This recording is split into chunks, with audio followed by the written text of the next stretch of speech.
Bismillah. Segala fenomena di alam ini ya, secara umum ada yang bisa dijelaskan oleh ranah ilmiah. Ya, itu bisa dijelaskan ya.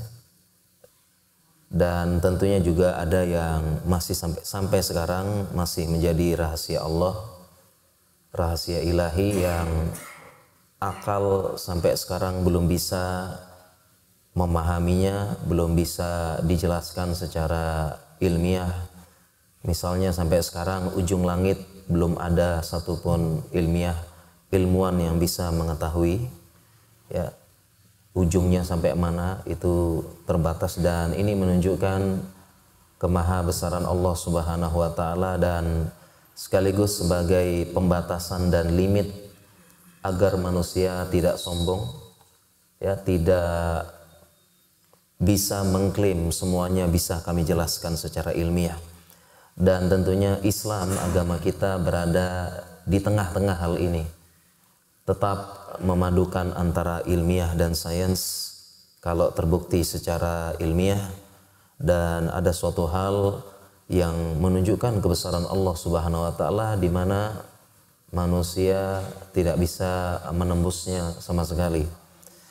Baik para jamaah sekalian dirahmati Allah Subhanahu wa taala, karena basic saya seorang dokter, saya membatasi pembahasan kita seputar kesehatan dan medis, dan ada beberapa semacam mitos ya, mitos yang kalau kita bicara mitos para jamaah sekalian adalah suatu hal yang diyakini oleh masyarakat, tetapi sebenarnya hal itu tidak valid ya.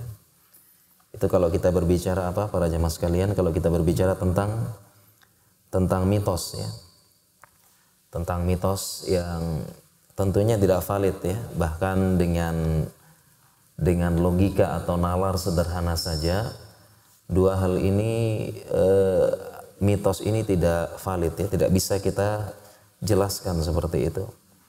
Nah, beberapa hal ya, ada mitos-mitos dalam kalau kita bicara masalah kesehatan para jamaah itu cukup banyak ya. Beberapa mitos-mitos yang mungkin bahkan perlu kita luruskan ya. Mitos ini suatu hal yang tidak benar seperti itu. Tapi sebelumnya para jamaah sekalian, kalau kita bicara tentang mitos dan khurafat ya, ini khurafat ini para ulama sudah menjelaskan ya, artinya dijelaskan oleh Ibnu Manzur ya dalam kitab beliau Al-Khurafat Al-Hadisil Mustamlah Minal Kadhib wa qalu hadis khurafat. Jadi khurafat adalah berita yang dibumbui dengan suatu hal yang tidak benar dan faktanya juga tidak benar ya, secara ilmu medis ataupun secara sains seperti itu. Dan kalau kita lihat ya, khurafat juga sudah diambil dalam Kamus Besar Bahasa Indonesia. Kalau kita lihat Kamus Besar Bahasa Indonesia ya, khurafat atau dengan tahayul juga artinya suatu hal yang berada dalam khayalan belaka dan menjadi kepercayaan masyarakat seperti itu. Dan tentunya kita sebagai umat Islam, kita berkaca dan kembali kepada Al-Quran. Banyak ayat dalam Al-Quran menyebutkan afala taqilun ya, atau Allah berfirman juga dalam ayat yang lain afala yatadabbarunal Quran ya, tidakkah kalian menggunakan akal, atau kenapa kalian tidak tadabbur ya, tidak merenungkan, tidak memikirkan. Ini berarti kita memang harus menggunakan akal, menggunakan sesuatu hal yang dalamnya makul ya, makul atau mantuk ya, itu berarti harus sesuai dengan akal dan logika seperti itu. Nah, kalau kita berbicara contoh misalnya ya, contoh ada beberapa mitos misalnya yang beredar di masyarakat ya, yang beredar di masyarakat. Saya ingat ketika kecil, ini contoh ya, berarti di luar kesehatan. Saya kasih contoh ya. Dulu saya ingat ketika kecil ya, saya tinggal di masa kecil saya di Pulau Sumbawa dulu ya. Jadi kalau kita mau pindah, mau pergi atau safar antar kota, kita harus melewati gunung-gunung ya. Gunung-gunung. Nah, di satu gunung, di satu tempat ya, ada satu belokan yang cukup curam. Belokan yang cukup curamnya, tepat di bawahnya jurang. Jadi ketika belok, kemudian belokannya cukup curam dan di bawahnya jurang. Dan pertemuan belokan tersebut berpotensi memang tabrakan, dan memang selama ini banyak tabrakan di situ ya. Nah, mitos yang menyebar di masyarakat, setiap mobil atau motor yang mau belok gitu ya, itu harus membunyikan klakson dalam rangka menghormati penghuni, menghormati atau memberi salam kepada penghuni gunung dan belokan ini. Jadi itu yang menyebar di masyarakat ya. Jadi gimana para jamaah? Jadi setiap mau belok tikungan yang tajam ya, tikungan U-turn itu istilahnya, benar-benar belok begini ya. Ya, jadi belok begini. Nah, itu keyakinannya ini menyebar saat itu ya. Jadi harus membunyikan klakson. Ya, untuk menghormati penunggu gunung dan belokan tersebut agar terhindar dari kecelakaan. Ya. Dan itu yang menyebar di masyarakat, sehingga masyarakat saat itu pun mereka membunyikan klakson setiap belok. Dan saya pernah sopirnya juga mengatakan demikian, kita bunyikan klakson ya. Itu mitos yang menyebar. Ya, ternyata setelah kita cari-cari sumber ya, ternyata alasan kenapa membunyikan klakson ya agar supaya memberi informasi kepada ya arus yang berlawanan. Jadi kan bentuknya U-turn gitu ya. Beloknya begini kan para jamaah ya. Ya, dan di situ jurang. Ya, tentunya kalau kita dari sini mobil ya, kita kan tidak bisa lihat yang di sebelah ya. Tidak bisa lihat. Nanti khawatirnya kaget ketemu di tengah. Nah, tentunya untuk memberitahu bahwasanya ada mobil dari arah yang berseberangan, kita membunyikan klakson. Dengan kita membunyikan klakson, maka yang di sebelah akan aware atau akan sadar bahwasanya dari arah berlawanan itu ada mobil juga, sehingga dia siap-siap mengambil posisi. Yang sebelah sini ambil kiri banget, yang sebelah sana ambil kanan banget, sehingga potensi tabrakan jadi berkurang. Ya. Ternyata penjelasan secara ilmiahnya demikian ya, supaya apa? Tidak terjadi tabrakan. Tetapi mitos yang menyebar di masyarakat demikian. Dan saya tanya lagi begitu ya, ternyata cara edukasi masyarakat saat itu efektif nggak seperti itu emang. Jadi kalau dijelaskan begini-begini apa namanya, patuhi lalu lintas. Taati, ternyata masyarakatnya kelamaan diedukasi seperti itu ya. Tapi kalau diedukasi dengan seperti itu semuanya patuh dan manut. Ya, patuh dan manutnya. Sehingga ya ini adalah mitos-mitos, dan tentunya ketika zaman sudah berubah ya, masyarakat sudah mulai pendidikan sudah mulai terakses dengan baik. Tentunya yang namanya pendidikan, yang namanya edukasi kita ganti ya, kita jelaskan dengan yang benar bahwasanya ini untuk menghindari terjadi tabrakan dari dua arah yang berlawanan secara tiba-tiba para jamaah sekalian, seperti itu. Nah, kalau dalam dunia medis ya, ini sangat banyak ya terkait dengan mitos ya, apalagi ditambah dengan keyakinan mungkin keyakinan agama ya, ternyata tidak ada hubungannya. Nah, tentu ini para jamaah sekalian perlu kita jelaskan begitu. Kalau kita kembali kepada sejarah, ada satu mitos yang menyebabkan terjadi bencana dunia terbesar ya, yaitu sejarah wabah terbesar di dunia. Ya, yang ini terjadi di Eropa saat itu. Terjadi di Eropa. Jadi wabah kita yang kemarin, wabah atau pandemi COVID, para jamaah sekalian, ini masih kecil alhamdulillah ya. Belum terlalu besar walaupun mendunia. Ya, korbannya masih kecil, belum terlalu banyak ya. Ya, masih sedikit ya, karena cepat mendunia. Kenapa? Karena memang ya, kemajuan transportasi ya. Ya, wabah di Cina tiba-tiba dalam sekejap bisa datang ke Indonesia. Karena memang majunya transportasi pesawat dan sebagainya. Tetapi dengan adanya teknologi ya, ada WhatsApp komunikasi ya, dengan teknologi itu bisa meminimalkan penyebaran. Nah, ada wabah terbesar dalam sejarah dunia para jamaah sekalian. Nama wabahnya disebut dengan Black Death. Ya, wabah terbesar dalam sejarah dunia. Black Death yang terjadi di Eropa. Kenapa bisa terjadi wabah ini? Disebutkan banyak sekali sumber-sumber. Ya, jurnal juga ada. Ya, sumber ilmiah pun menyatakan itu terjadi di Eropa dan sebabnya adalah mitos yang dikaitkan dengan agama saat itu. Dituliskan dengan dalam sumber dan jurnal ilmiah. Sebabnya adalah karena keyakinan orang Eropa di saat itu bahwasanya yang namanya kucing membawa sihir. Ya, jadi Eropa saat itu ya sekitar pertengahan ya, Middle Age mereka mengatakan, dan mereka menyebutnya dengan Dark Age, masa kegelapan. Jadi mereka saat itu orang Eropa masih ini mohon maaf ya, sumber menyatakan mereka saat itu masih erat dengan ajaran gereja saat itu ya mereka ya. Ya, dan saat itu pun masih, kalau kita belajar dulu kan mereka punya ajaran beberapa yang disandingkan dengan mitos-mitos. Kemudian bumi masih bulat, datar katanya waktu itu ya. Nah, sehingga mereka punya keyakinan saat itu kucing membawa sihir. Ya, dan dibenarkan oleh beberapa pemuka-pemuka ajaran agama mereka gitu ya.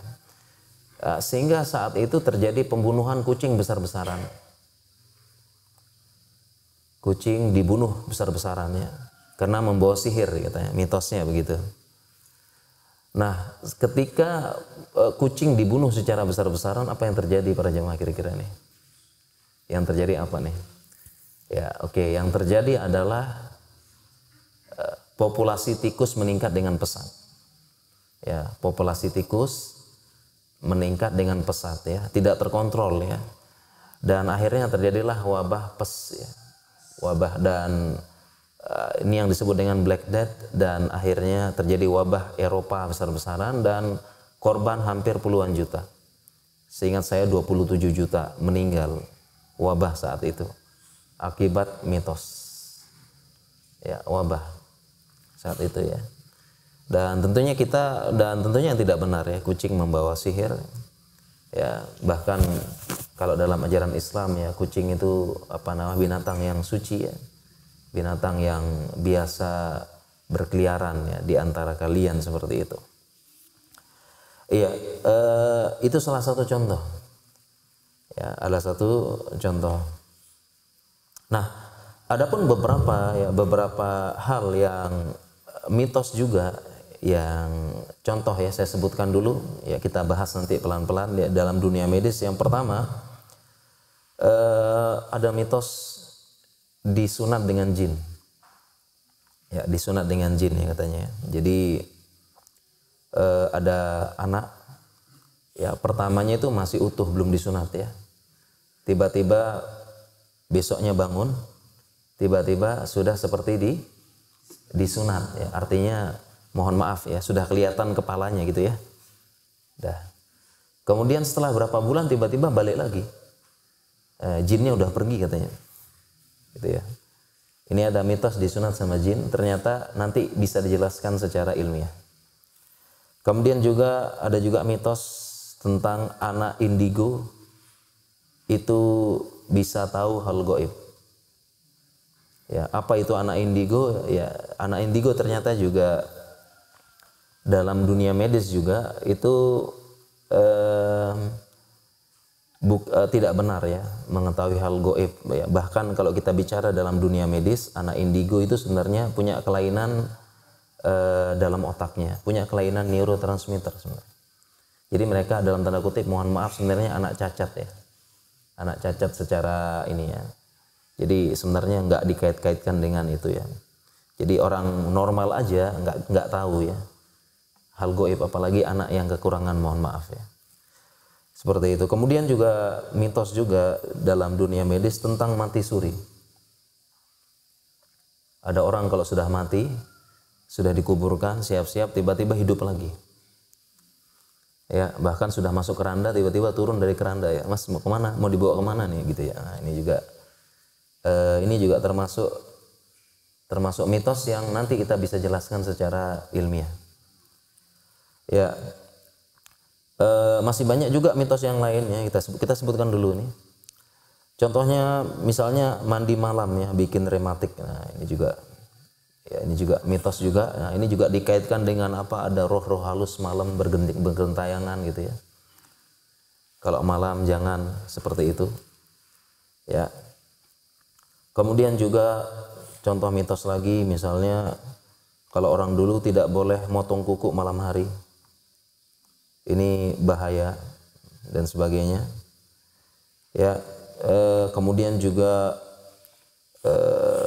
mitos dulu masih saat kecil ya, kalau giginya tanggal yang atas maka ditanam di tanah. Kalau giginya lepas yang bawah dilempar ke loteng. Ini contoh mitos. Masih banyak lagi, kalau kedokteran banyak ya. Telinga berdenging, ada yang membicarakan atau yang menggosipkan. Kemudian kalau kan ada jerawat, sedang ada yang suka. Iya kan? Kemudian ada juga kalau sedang tidur, wajahnya dicoret-coret, jangan. Nanti ruhnya kembali, dikenali ternyata wajahnya berubah, nggak mau kembali lagi ruhnya, mati beneran gitu ya. Seperti itu. Ya, jadi sangat banyak ya mitos dalam dunia kesehatan. Ya, jangan makan MSG atau micin, nanti jadi bodoh. Kemudian contohnya lagi, jangan makan jambu biji atau biji cabai, nanti nyangkut di usus buntu, akhirnya kena sakit usus buntu. Ya, demikian juga makanan jatuh 5 detik, masih belum 5 detik boleh dimakan dan sebagainya. Jadi para jemaah sekalian, masih banyak ya kalau kita bicara mitos kesehatan, dan sebagiannya bisa kita jelaskan secara medis. Nah, supaya agar semakin memahami kita para jemaah sekalian ya, agar semakin memahami kita tentang mitos ya, tentang penjelasannya secara ilmiah, kita kembali sedikit dalam pelajaran tauhid kita tentang pelajaran sebab. Dari dalam ajaran Islam ada yang namanya sebab kauni dan sebab syar'i. Ini dasar dari pemahaman seorang muslim yang perlu kita pahami. Ya, yang perlu kita pahami. Jadi ada namanya dalam Islam mengajarkan sebab kauni dan sebab syar'i. Yang dimaksud yang pertama sebab kauni itu adalah sebab yang menjadikan itu sebab akibat secara sunatullah atau hukum alam. Ini namanya sebab kauni. Jadi kalau kita pengen pinter, kita belajar. Kalau kita pengen kaya, bekerja yang keras. Itu namanya sebab kauni. Sebab akibat baik secara ilmu ilmiah maupun dibuktikan secara sains. Ya, dan sebab kauni yang contohnya lagi, kalau api dikasih air mati. Ya, seperti itu ya. Nah, ini namanya sebab kauni. Artinya sebab akibat yang kita bisa pelajari dan memang menurut penelitian demikian. Kalau secara kedokteran ada orang demam, dikasih paracetamol insya Allah turun. Ini namanya apa? Sebab kauni ya. Sebab yang logis gitu. Manusia bisa memikirkan. Sebab kauni. Kemudian yang selanjutnya adalah sebab syar'i ya. Sebab syar'i. Nah, para jamaah sekalian, yang dimaksud dengan sebab syar'i ini adalah sebab yang secara syariat mengatakan itu sebab. Jadi syariat mengatakan itu sebab walaupun secara kauni bukan sebab. Jadi saya ulangi para jamaah, namanya sebab syar'i. Secara syariat mengatakan itu adalah sebab. Walaupun secara kauni, secara logika, mantik, sains, ilmiah itu bukan kauni. Ya, itu namanya sebab syar'i misalnya. Contohnya sebab syar'i, contohnya misalnya ruqyah bisa menyembuhkan. Al-Qur'an itu obat. Wa nunazzilu minal Qur'ani ma huwa syifaa'u wa rahmatul lil mu'minin. Kami turunkan Al-Qur'an sebagai obat dan rahmat bagi kaum mukminin dan semesta alam. Nah, ketika Allah syariat mengatakan Al-Quran itu obat, dan itu adalah sebab obat yang bisa menyebabkan sembuh penyakit. Ya, sehingga kalau kita lihat kisah-kisah orang dahulu, para sahabat yang imannya masih kuat, ya, seperti Abu Sa'id Al-Hudri, ada orang tersengat kalajengking, cukup dibacakan Al-Fatihah langsung sembuh, ya, tanpa bekas sama sekali. Nah, ini namanya disebut dengan sebab syar'i. Syariat mengatakan ini sebabnya Al-Quran, dengan izin Allah sembuh langsung. Nah, sedangkan kalau kita bicara sebab kauni, kalau orang kena sengat, racun, kalajengking, ular, ya kan nggak masuk akal, masa cuma dibacain doang langsung sembuh. Ya, hilang langsung, kemana racunnya begitu. Ya, itu secara sebab kauni nggak mungkin, tapi syariat mengatakan itu sebab dan bisa seperti itu. Ya, karena kalau secara sebab kauni, orang keracunan, ya mau nggak mau racun dikeluarkan, ya, disedot, dikasih antidotum namanya, dikasih penetral racunnya.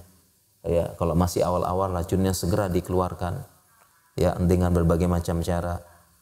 Seperti itu. Ya. Nah, ini namanya sebab syar'i para jamaah. Jadi syariat mengatakan itu sebab. Ya. Contoh sebab syar'i lagi, contohnya air Zam-Zam misalnya. Ma'u Zam-Zam lima syuribalah. Air Zam-Zam sesuai dengan niat peminumnya. Ya, kalau dia meniatkan pengen pintar sambil Zam-Zam, dia meniatkan pengen sehat, dia meniatkan pengen mudah jodoh, ya itu sesuai dengan niat peminumnya. Ya, bisa jadi seperti itu. Ya, demikian juga dengan hadis man ahabba ayyubsata lahu fi rizqihi wa unsa'a lahu fi atharih falyasil rahimah. Barang siapa yang ingin diluaskan rezekinya, dipanjangkan umurnya, hendaklah menyambung silaturahmi. Nah, ini syariat mengatakan sebab nih. Jadi kalau pengen rezeki luas, sambung silaturahmi, ya, ke keluarga, ke kerabat. Ya, padahal kalau secara sebab kauni pengen rezeki yang luas, kerja yang keras dong gitu ya. Seperti itu. Tapi syariat bilang ini sebab ini. Ya, sebab. Jadi Allah Maha Kuasa seperti itu. Ya. Nah, seperti itu. Nah, sehingga para jamaah sekalian dirahmati Allah Subhanahu wa taala, ya, kalau memang gitu ya, kalau memang dalam Islam menyebabkan dua sebab ini dan kita berusaha mengkombinasikan. Jadi misalnya contoh para jamaah, kalau kita sakit, kita kombinasikan dua sebab ini. Ya, artinya dua-duanya kita diperintahkan untuk ditempuh. Kalau kita sakit, ya kita periksa ke dokter, ke tabib, ke ahli pengobatan. Kita tempuh sebab kauni. Sebab kauni, ya. Nanti kita diperiksa, didiagnosa dulu sakitnya yang mana, yang bagian mana, ya, kemudian baru dikasih obat sesuai dosis, sesuai indikasinya. Nah, tidak lupa kita tempuh sebab syar'i, ya, mungkin kita baca bacaan ruqyah, Allahumma rabbin nas azhibil ba's ishfi anta syafi la shifa illa shifa'uk, shifa la yughadiru saqaman. Enggak apa-apa, kita kombinasikan dua-duanya. Ya, atau kita kombinasikan, kita minum madu, ya, sesuai dengan dosis dan indikasi dan sebagainya. Kita bisa kombinasikan seperti itu. Nah, kemudian kita kembali lagi ke mitos seputar kesehatan. Jadi kita berpikirnya demikian, ya, seorang muslim berpikir demikian. Apakah ada sebab kauni, apakah ada sebab syar'inya? Ya, kita diajarkan berpikir ilmiah seperti itu. Contoh tadi kita ambil contoh, ya, mitos seputar kesehatan, ya. Kalau dulu kita diajarkan, ya, kalau gigi atas tanggal, ya, itu kan harus ditanam di tanah. Kalau gigi bawah tanggal dilempar, ya benar ya. Kalau atas ditanam ya Pak dulu ya. Kalau gigi bawah tanggal dilempar ke loteng gitu ya. Sekarang kita tanya sekarang ya, kira-kira sebab kauninya ada nggak tidak jemaah nih? Ada tidak sebab kauninya nih?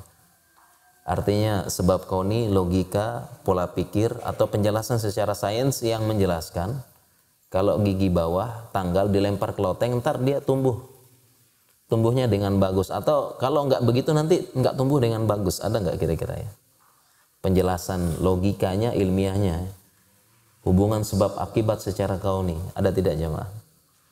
Ya, tidak ada ya. Kemudian yang kedua, ada nggak dalil yang bilang seperti itu gitulah secara syariat? Ada tidak? Hadisnya ada, Al-Qur'annya ada, penjelasannya ulamanya ada tidak? Ya, kalau tidak ada berarti kita nggak usah ikut-ikutan gitu ya. Kita tidak usah ikut-ikutan percaya dengan mitos. Ya, tidak usah ikut-ikutan percaya dengan mitos seperti ini. Begitu para jamaah. Ya, tidak usah ikut-ikutan. Ya. Nah, oke, kita lanjutkan para jamaah sekalian. Contoh tadi kita sudah sebutkan beberapa hal. Sekarang contohnya ada yang namanya disunat oleh jin gitu ya. Disunat oleh jin. Nah, ini di beberapa desa-desa terpencil atau zaman dulu ada ya. Jadi yang mitosnya itu anak itu disunat oleh jin ya. Disunat semalaman. Jadi dia tuh seperti belum disunat, tetapi bangun-bangun tiba-tiba udah kelihatan kepalanya ya, seperti sudah disunat. Ya. Kemudian setelah berapa bulan balik lagi. Setelah berapa bulan balik lagi ya, katanya jinnya udah pergi. Nah, para jemaah sekalian, ternyata kalau kita dalam ilmu kedokteran ini ada penjelasannya, ini disebut dengan namanya parapimosis. Ya, ada namanya parapimosis ya. Parapimosis. Jadi dalam ilmu medis namanya disebut dengan parapimosis. Ya. Jadi kalau parapimosis itu pada beberapa anak gitu ya. Ya, dia itu memang bagian penutupnya terlalu kecil gitu. Terlalu kecil ya, dan kemudian terlalu kecil sehingga ketika dia tidur seiring dengan bertambahnya usia, maka kadang-kadang yang bagian kecil itu dia ketarik. Ya, dia kecil tapi kemudian dia bisa ketarik ke belakang. Tertarik kemudian ditambah dengan bertambahnya usia dan bertambah ukuran, maka dia akan menjepit. Ya, paham tidak jamaah? Udah ketarik kemudian dia kejepit gitu ya. Kejepit, akhirnya nggak bisa balik lagi. Jadi dia ketarik ke belakang, kejepit. Ini ditambah dengan seiring bertambahnya anak, bertambah hormon, tambah usia, tambah ukuran, seperti itu. Ya, jadi dia ketarik ke belakang, kemudian kejepit. Dia nggak bisa balik lagi. Sehingga seolah-olah seperti sudah disunat. Ya, sehingga itu terjadi dalam waktu semalam kan, pagi-paginya kaget, kenapa bisa begini begitu. Ya, nah yang menyebar adalah ini udah disunat. Disunat oleh jin gitu ya. Padahal itu parapimosis namanya. Ya. Dan memang nanti setelah berapa bulan lagi lama-lama tubuh akan menyesuaikan ya. Tubuh akan menyesuaikan ya, karena namanya kejepit itu ya, tubuh nanti dia akan berusaha melonggarkan ya. Akhirnya lama-lama setelah berapa bulan dia balik lagi, longgar lagi, balik lagi, balik lagi seperti belum disunat. Nah, ketika dilihat kok balik lagi ya. Nah, akhirnya mitos nyebar ya, jinnya yang di situ sudah hilang, udah balik lagi. Nah, ini namanya fenomena parapimosis. Ya, parapimosis. Bagaimana kalau terjadi seperti ini? Tinggal bawa ke dokter nanti tinggal melakukan peregangan ya. Ntar balik lagi bisa. Dan kasus parapimosis dan pimosis memang indikasi untuk segera disunat. Segera disunat ya. Memang seperti itu ya. Segera disunat ya, daripada ada apa-apa lagi nanti kejepit, dan memang rasanya agak sakit bagi anaknya tuh, agak sakit dikit ya ketika terjepit. Ya, kalau seperti itu gampang ya, insya Allah tinggal bawa ke dokter, nanti di dokter nanti ada cara untuk melonggarkan dan sebagainya, ada caranya sehingga bisa balik lagi. Ya, ini fenomena seperti itu ya. Kita lanjut para jamaah sekalian, kita bisa selanjutnya lagi ada anak indigo gitu ya, anak indigo. Dan yang menyebar di masyarakat kita, anak indigo itu bisa menebak hal goib ya. Bisa menebak masa depan, dan tentunya kita sebagai kaum muslimin tentunya ya tidak langsung percaya ya. Karena Allah menyebutkan dalam Al-Qur'an la ya'lamul ghaiba illallah. Tidak ada yang mengetahui ilmu gaib kecuali Allah. Ya, tidak ada yang tahu ilmu gaib ya. Nah, tapi keyakinan yang menyebar di masyarakat anak indigo ya, itu dia bisa meramal masa depan ya. Bisa mencari barang hilang. Ya, barang hilang gitu ya. Dan ini tentu tidak benar ya. Kenapa? Karena sebenarnya anak indigo dalam dunia medis sebenarnya adalah anak yang, mohon maaf dalam tanda kutip, itu memang kelainan ya. Kelainan memang dari lahir sudah cacat di bagian otaknya ya, cacat di bagian tertentu, kelainan neurotransmitter. Neurotransmitter adalah zat-zat yang mengantarkan koneksi antar saraf di otak. Jadi penghubung komunikasi antar saraf itu namanya neurotransmitter namanya, yang memberikan komunikasi antar saraf. Nah, dia berada kelainan di situ. Jadi semisal dengan penyakit-penyakit yang lain seperti Down syndrome, Klinefelter, kelainan autis dan sebagainya, itu semisal seperti itu sebenarnya. Ya, seperti itu. Dan mereka pun, dan anak yang indigo juga ya seperti itu, kayak anak autis ya, diam, nggak banyak ngomong, introvert, kadang-kadang asik dengan dunia sendiri, diajak ngobrol mungkin kurang nyambung, kemudian responnya lemah terhadap hal tertentu, kognisinya juga berkurang ya, untuk menyusun hal-hal sederhana juga nggak bisa. Tapi sebagian orang itu mengatakan ketika lagi bingung-bingung sendiri, nah ini sedang apa ya, dapat ilham, dapat wahyu, dapat apa. Ini tentunya tidak benar jemaah ya. Ya, digunakan untuk menebak. Anak indigo dikasih pilihannya, ini apa namanya, Prancis atau Argentina gitu ya, ntar dia bingung-bingung milih gitu ya. Nah ini tentu tidak benar, bisa menebak masa depan. Jadi tidak benar ya, karena la ya'lamul ghaiba illallah. Tidak ada yang mengetahui ilmu gaib kecuali Allah. Kita nggak tahu ya, manusia tidak tahu. Ya, yang tahu hanya para nabi, itu pun setelah diwahyukan, illa liman irtadha minar rusul. Kecuali yang Allah ridhoi dari para rasul, para nabi, yang mereka didatangi oleh Jibril tentunya, memberitahu. Tidak seperti itu. Ya, jadi tidak benar ini mitosnya seperti ini. Kemudian para jamaah sekalian, ada namanya yang menyebar juga di masyarakat kita, mati suri. Mati suri di masyarakat kita itu ada orang sudah mati katanya. Sudah mati tiba-tiba hidup kembali. Ya, sudah tiba-tiba hidup kembali. Atau banyak juga yang ngaku-ngaku gitu ya. Orangnya hilang entah kemana, tiba-tiba muncul gitu ya. Tiba-tiba mengaku saya sudah mati, saya hidup lagi, dan ketika saya mati saya menjalani perjalanan spiritual ya. Saya lewat alam kubur. Ya, saya lewat ke langit ya, saya lewat ke neraka, saya lewat ke surga, kemudian cerita, akhirnya wartawan datang banyak gitu. Seperti itu ya. Mati suri ya, jadi ada orang yang sudah mati kemudian hidup lagi. Ya, kalau kita bicara dulu secara syariat para jamaah sekalian ya, tentunya dalam syariat kita tidak ada orang yang sudah mati hidup lagi. Enggak ada para jamaah. Tidak ada. Ketika seseorang sudah didatangi oleh malaikat maut, sudah dicabut nyawanya, enggak bisa lagi balik roh tersebut. Para nabi, para rasul pun enggak ada ya, yang sudah ini ya.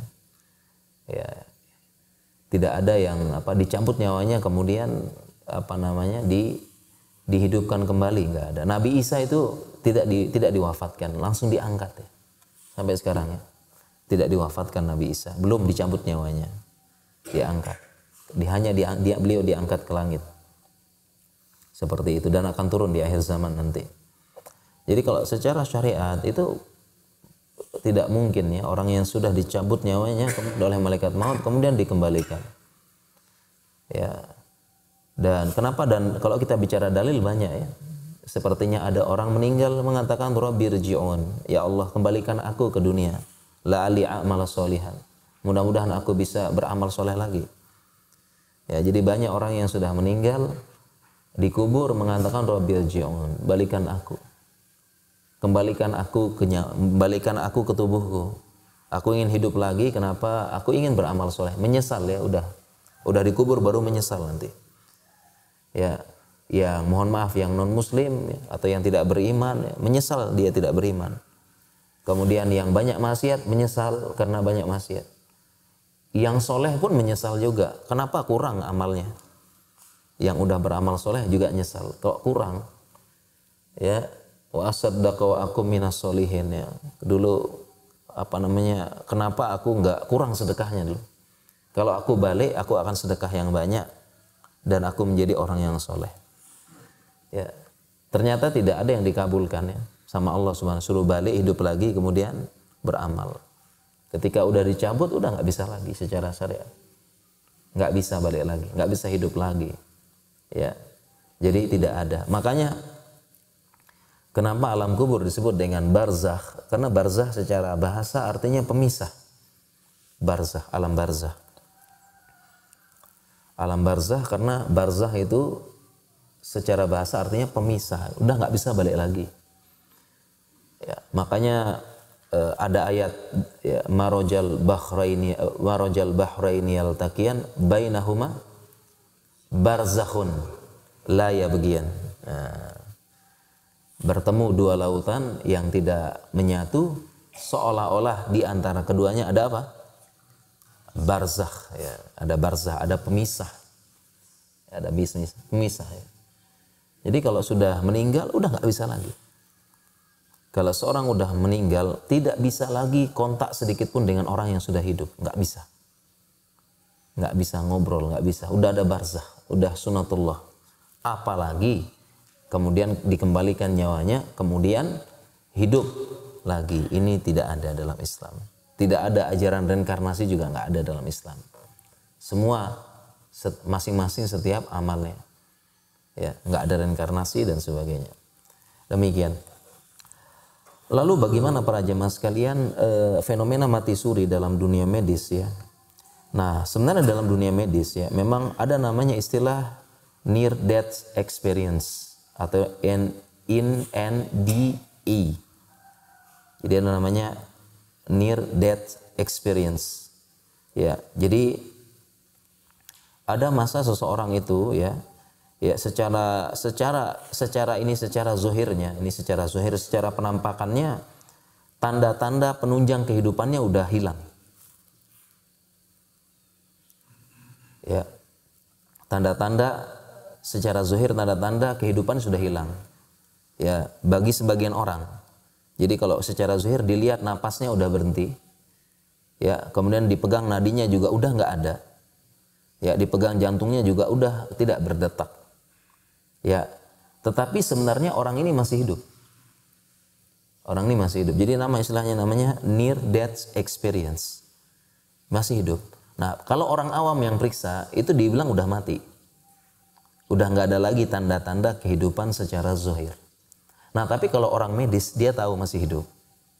Ya, karena cara periksa nadi yang benar, cara periksa napas yang benar, apalagi bawa stetoskop dan sebagainya, dia tahu ini masih hidup. Ya, hanya saja mungkin nadinya sangat lemah. Ya, napasnya memang sebentar istirahat. Jantungnya juga begitu ya. Tapi kalau orang awam yang lihat udah mati kayaknya nih. Udah wafat. Ya, kalau orang medis tinggal lihat aja pemeriksaan korneanya, kan dilihat korneanya. Atau pemeriksaan refleks pupil namanya. Kalau masih ada, ya masih hidup berarti. Walaupun yang lain-lain sudah nggak kelihatan secara zahir. Nah, kemungkinan besar ya mati suri ini di kalangan masyarakat atau orang awam itu keadaan seperti ini, near death experience. Dia masih orang awam lihat udah mati nih kayaknya. Udah mati, sehingga ya udah akhirnya udah meninggal, udah innalillahi wa inna ilaihi raji'un, ya udah nggak ada napas, udah nggak ada apa. Seperti itu. Akhirnya diumumkanlah udah meninggal gitu. Ya. Tapi ternyata setelah berapa lama qadarullah ya Allah mungkin punya rencana lain. Memang ada yang selamat, ada yang lanjut meninggal. Udah selesai para jamaah. Kita lanjutkan sedikit aja yang ini ya. Baru kita cukupkan dan sholat Salat syuruk ya. Pas juga ya. Sepertinya salat syuruk ditambah 10 menitan berarti ya. Kan nggak boleh ya. Pas syuruk nggak boleh. Kalau salat pas syuruknya nggak boleh ya malah ya. Kita memang harus ditambah 10 sampai 15 menit. Kita lanjutkan sedikit para jamaah ya, dirahmati Allah Subhanahu wa taala.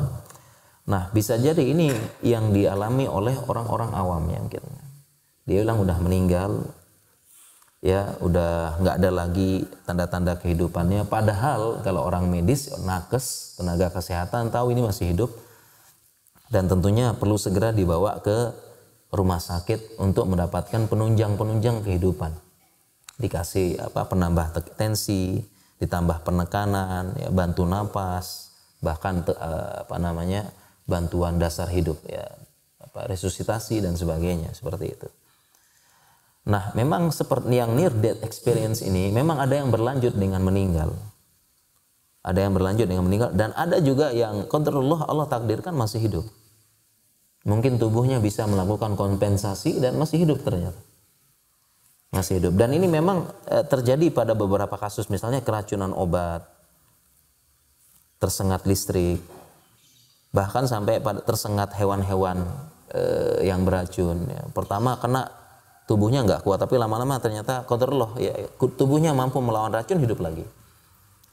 Bisa balik lagi, kembali lagi tanda-tanda kehidupannya. Seperti itu. Ya.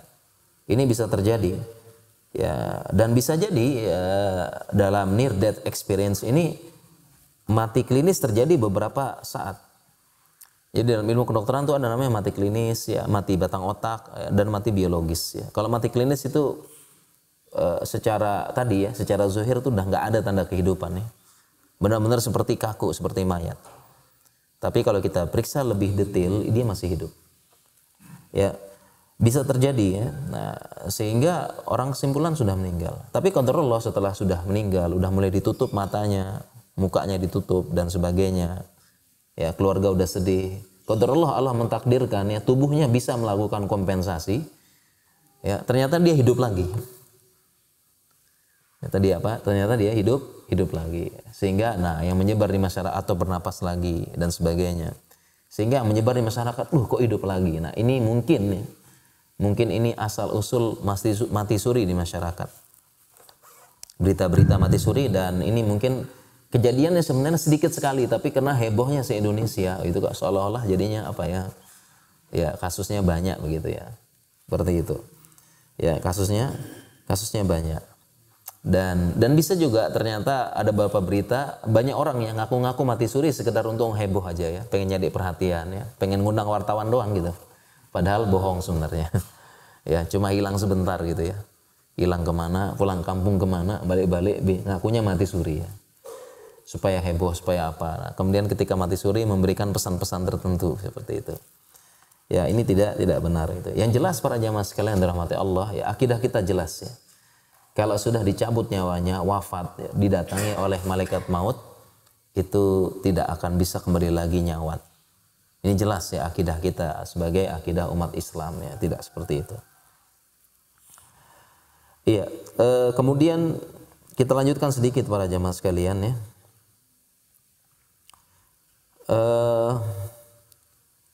Ini mungkin banyak ditanyakan. Saya dari semua itu ya ada macam-macam ya. Ini yang waktunya terbatas. Saya pilih satu aja nih yang paling banyak ditanyakan mungkin tentang masuk angin para jamaah. Yang paling banyak ditanyain tentang masuk angin para jamaah ya. Masuk angin karena ada mitos yang menyebar itu karena yang masuk angin jahat katanya. Ya, bisa sakit ya. Jadi terutama kalau safar ya. Jadi biasanya kan kapan masuk angin katanya? Kalau safar jalan jauh ya. Jalan jauh. Orang-orang dulu kalau safar kan lewat hutan, lewat gunung, lewat apa ya. Balik-balik sakit. Ini kena masuk angin katanya. Angin gunung, angin hutan, angin apa itu ada roh halus, ada roh jahat dan sebagainya. Disebutlah dengan masuk angin. Atau biasanya habis perjalanan malam, safar malam ya. Kena ya jin-jin yang bergentayangan itu kena angin, naik motor malam-malam, ini masuk angin ya. Sakit terus ya seperti itu. Ya, tentang masuk angin ya. Masuk angin seperti itu. Ya, tentunya nih kalau secara ilmiah sekarang ya nggak benar ya. Artinya cuma lewat doang itu anginnya masuk, setannya masuk karena safar, tentu tidak benar, walaupun kita tidak menafikan ya adanya gangguan jin dan setan. Ya, setan tidak menafikan ya, tapi kalau bilang masuk anginnya langsung kena setan ya kita tentu tidak langsung percaya. Nah, kemudian kita kalau kita bicara tentang secara kedokteran para jamaah sekalian ya, dalam ilmu kedokteran memang nggak ada ya diagnosis masuk angin, nggak ada, Pak. Diagnosisnya ditulis di rekam medis masuk angin, itu nggak ada, Pak. Tidak ada secara kedokteran ya, masuk angin nggak ada. Ya, yang ada dalam ilmu kedokteran itu yang ada common cold, ya, flu, influenza dan sebagainya. Jadi sekedar sekedar common cold, sekedar sakit, batuk, flu ringan, lemah, ya dan sebagainya, ya, atau ada namanya kelelahan kronis, itu juga ada. Ya, kelelahan kronis ya dalam ilmu kedokteran ya, memang capek dan sebagainya. Ya, dan jadi intinya itu sebenarnya adalah penyakit tubuhnya capek dan lelah ya. Jadi lelah ya, imun menurun, daya tahan tubuh menurun ya, sehingga ya mungkin pilek ringan ya, kelelahan, penumpukan asam laktat di otot, capek ya, tubuhnya lemah ya, sehingga bisa jadi juga demam ringan. Itu mekanisme untuk menghangatkan tubuh sebenarnya. Badannya agak demam sedikit, itu kan sebenarnya kompensasi tubuh untuk menghangatkan, makanya demam gitu, seperti itu ya. Dan kemudian juga masuk angin ya, jadi katanya pori-porinya kan diapain kalau kita masuk angin, Pak? Dikerok ya, dikerok ya. Kenapa dikerok? Karena kalau dikerok pori-porinya membesar, anginnya keluar gitu kan, gitu ya. Ya, dan tentu ini nggak benar, Pak ya. Jadi yang bikin sakit itu bukan karena angin yang bersemayam di tubuh, itu nggak benar juga ya. Karena yang bikin safar, capek, naik motor, ya, angin banyak masuk, kemudian angin bersemayam dalam tubuh di bawah kulit, itu bikin sakit. Kemudian caranya dikerok, nanti pori-porinya membesar, anginnya keluar. Nah, ini nggak benar juga kalau secara medis ya. Jadi nggak ada ya. Ya, tidak ada angin masuk bersemayam di bawah kulit ya, nggak ada ya. Yang ada mah angin dalam ini ya, dalam saluran pencernaan. Kalau keluar ya jadi kentut gitu ya. Itu baru benar. Tapi kalau di bawah kulit nggak ada. Seperti itu. Nah, jadi dan ternyata apakah kalau bicara ya, bukan anginnya ya. Tetapi sekarang kalau kita bicara secara kerokan, apakah itu benar? Jawabannya benar, Pak. Ya, secara kerokan ya. Jadi kerokan itu memang benar ya, itu bisa menyembuhkan masuk angin yang katanya orang, atau bisa menyembuhkan kelelahan kronis, bisa meringankan ya. Jadi bukan karena dikerok pori-porinya membesar kemudian keluar, kemudian setelah itu harus pakai jaket yang tebal katanya. Kenapa? Supaya angin nggak masuk lagi kan gitu ya katanya. Bukan, itu sebenarnya untuk menghangatkan ya. Nah, kalau kerokan bagaimana? Ternyata kerokan ini udah banyak ya teman-teman ya, dari saintis yang melakukan penelitian. Kerokan itu memang benar, Pak, bisa menyembuhkan masuk angin zaman sekarang. Ini warisan tradisional kita yang berharga gitu ya. Kenapa bisa demikian? Kenapa? Karena pertama ada faktor psikologis dan psikologis dan penjelasan patofisiologisnya gitu ya. Jadi pertama kalau secara kedokteran itu ketika dikerok ya, pertama orang ketika kerok itu kan pertama pasti dikasih hangat-hangatannya, dikasih minyak, dikasih apa, itu jelas menghangatkan tubuh, ya kan ya. Nah, ini pertama yang bisa mendukung, bisa menyembuh, bisa membuat badan hangat dan lebih sehat lagi, dikasih minyak-minyak yang hangat. Kemudian yang kedua, ketika dikerok itu maka akan terjadi pecahnya pembuluh darah kapiler. Pembuluh darah kapiler adalah pembuluh darah yang berada di bawah kulit dan kecil-kecil. Ya, ketika dipecah. Nah, ketika pembuluh darah kulit ini pecah di bawah kulit, maka dia akan mengaktifkan beberapa sel-sel imun. Ya, dia memancing sel-sel imun datang. Ya, karena dia periksa ada apa nih kok pecah gitu ya. Dia datang memancing sel-sel imun dan dia akan memperkuat imun. Seperti itu. Dan ketika pembuluh darah kapiler pecah, maka kompensasi. Ini yang kapiler yang kecil, Pak, ya. Jangan khawatir, Pak. Ya, itu yang bikin merah. Ya, dan ketika dia pecah, maka tubuh membuat kompensasi untuk membuat membuat kapiler yang baru, tumbuh kapiler yang baru. Ya, dan ini memberikan energi yang baru. Sama seperti kayak donor darah. Seperti itu. Ya, sehingga membuat tubuh lebih kuat lagi. Jadi demikian ya, ketika dikerok, ya dia akan memancing sel-sel imun datang, meriksa ini ada apa, banyak.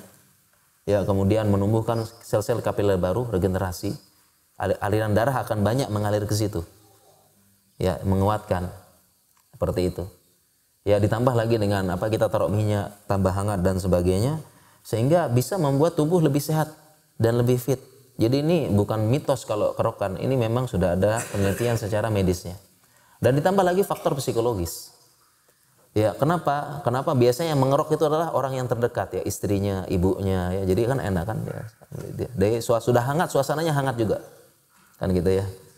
Ya, sudah hangat, suasananya hangat, dikerok, ya, dipegang sama istri, disiapin teh hangat, lagi capek dari luar, ya. Dilus-elus, dikerok-kerok, ya. Dipijit-pijit, suasana hangat. Ini mendukung juga secara psikologis. Ya, habis capek, habis stres di luar, dikerok, diangetin, dikelonin, kan enak jadinya. Nah, jadi ini secara saintis bukan mitos kalau kerokan. Ini adalah terbukti secara medis, ya. Terbukti secara medis ini bisa menyembuhkan, ya, bisa membuat badan fit kembali, ya, asalkan para jemaah sekalian, ya, itu teknik kerokannya yang benar gitu ya, jangan sampai luka, lecet, bahaya gitu ya.